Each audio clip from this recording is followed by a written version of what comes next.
ایک دفعہ کہیں ایک خوشحال شخص رہتا تھا۔ اس کا ایک اکلوتا بیٹا تھا۔ ماں کے بے جان لاڈ پیار میں بگڑا ہوا بیٹا آہستہ آہستہ بڑا ہونے لگا، یہاں تک کہ جوان ہو گیا، لیکن نہ کوئی ہنر اور نہ ہی کسی کام کا تجربہ۔ اسے ایک ہی کام آتا تھا اور وہ تھا باپ سے چھپا کر ماں کے دیے ہوئے پیسوں سے کھیل کود اور مستیاں کرنا اور سڑکوں چوراہوں پر وقت گزارنا۔ اور ایک دن صبح کے وقت باپ نے اسے آواز دے کر اپنے پاس بلایا اور کہا، بیٹا اب تم بڑے ہو گئے اور خیر سے جوان بھی ہو، آج سے اپنی ذات پر بھروسہ کرنا سیکھو، اپنے پسینے کو بہار کر کمائی کرو اور زندگی گزارنے کا ڈھنگ سیکھو۔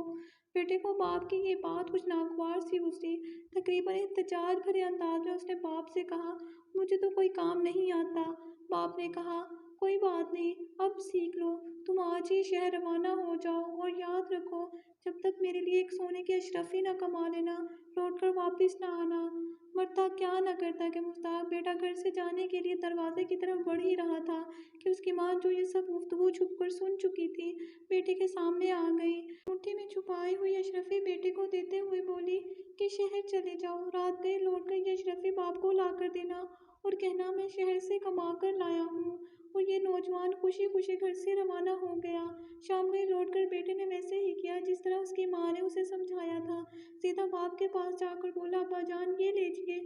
سونے کی اشرفی، میں نے سارا دن بہت جان لڑا کر کام کیا اور بہت ہی مشکل سے یہ اشرفی کما کر آپ کے پاس لایا ہوں۔ باپ نے اشرفی کو لے کر کافی غور سے دیکھا، پھر آتشدان میں جلتی آنکھ میں چونکتے ہوئے بیٹے سے کہا، نہیں برخوردار، یہ اشرفی تمہاری محنت کی کمائی نہیں ہے، تم کل سے دوبارہ کام پر جاؤ اور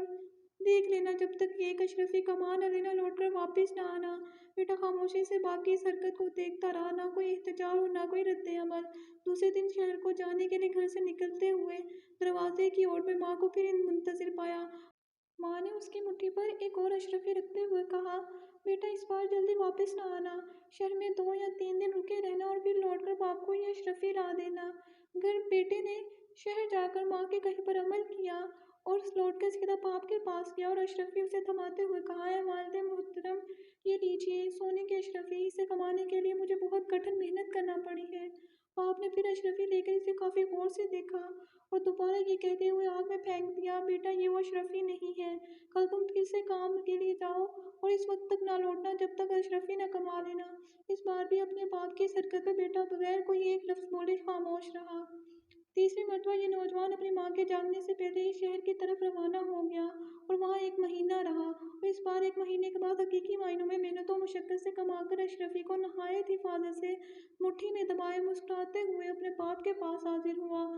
اشرفی باپ کی طرف بڑھاتے ہوئے بولا، اے والد محترم، میں قسم کھا کر کہتا ہوں کہ اس بار یہ اشرفی میرے پسینے کی کمائی ہے، یقین کیجئے اسے کمانے کے لیے مجھے بہت محنت کرنا پڑی ہے۔ سونے کی اشرفی کو ہاتھ میں لے کر باپ کافی غور سے دیکھتا رہا۔ اس سے پہلے کہ اس کا باپ اشرفی کو آگ میں ڈالنے کے لیے ہاتھ بڑھاتا، نوجوان نے آگے بڑھ کر باپ کا ہاتھ تھام لیا اور کہا کہ ابا جان، میں نے اتنی محنت کر کے اس اشرفی کو کمایا ہے اور آپ اسے آگ میں ڈالنے لگے ہیں۔